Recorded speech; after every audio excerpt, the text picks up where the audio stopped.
இதுதான் உண்மைம்மா, இதுதான் உண்மை. நான் சொல்கிறேன் பாருங்கள், உங்கள் லெட்டினை நீங்கள் கழுவுங்கன்னு சொன்னேன். இப்போ 7.5 சனி பிரதமருக்கு பிடிச்சப்போ அவர் என்ன பண்ணார்?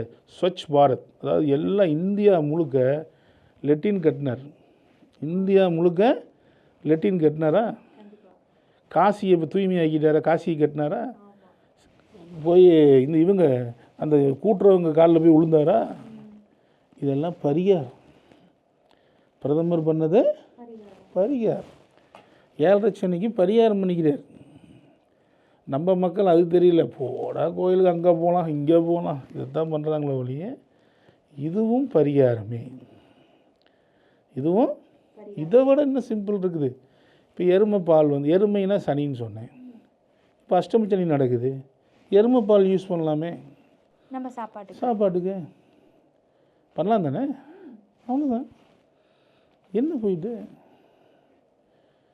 அதனுடைய தன்மையை நம்ம சரி பண்ணிக்கிறது. ஒரு டீ சாப்பிட்றீங்க, எருமைப்பால் டீ வாங்கிக்கலாம், ரொம்ப நல்லது. எல்லாத்துலேயுமே எல்லா விஷயமும் இருக்குங்க. அதை பரிகாரம்னு எப்படி எடுத்துக்கிறோம்னா, நடைமுறையில் பலிக்கக்கூடிய பல விஷயங்களை அப்படியே நம்ம இயக்கிக்கிட்டே போனாவே 7.5 சனியெல்லாம் கண்டு பயப்பட வேண்டிய அவசியமே இல்லைங்க.